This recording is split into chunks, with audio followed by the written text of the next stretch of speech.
Yeah, it was not great. It was not bad, definitely. It was a good beginning of the season in 2010. We were hoping to score some point. That was our target for Bahrain, and definitely we made it. It was pretty good, a good feeling, especially for not just for me but also for the team, because they made big effort during the winter to make a competitive car.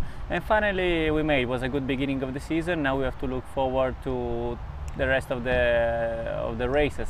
But for sure, I did a race since 2007. We just did 5 races last year. Even we were close to points in a few occasions. But this is the sport. Now we have to just focus on 2010 and bring back home as many as we can.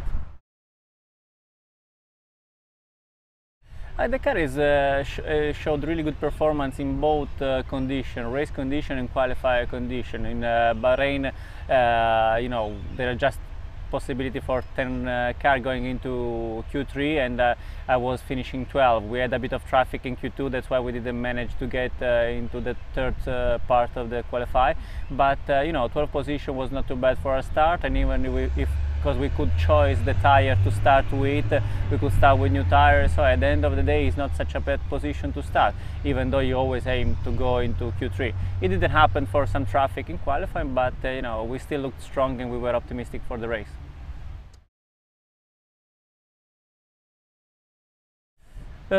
It's positive in a way that it gives chance to the top 10 to score points, but I think somehow it's a little bit unbalanced, because the top 4 or 5 cars, they get a lot of points, and then the last 3 cars that score points, they still score peanuts in a way. Even if it's still point, it's still good, but compared to what the first 4 or 5 cars get, it's quite a bit unbalanced. But at least it's for the top 10 car, and that's a positive thing.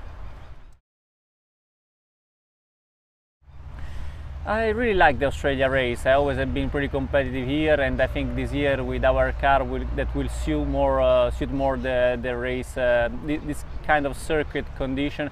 I think we can be really strong and really competitive. Even we brought some update to the rear end of the front of the car, so we are looking optimistic to repeat in a way what we did in Bahrain, and trying to improve as well and get closer to the top 4 teams.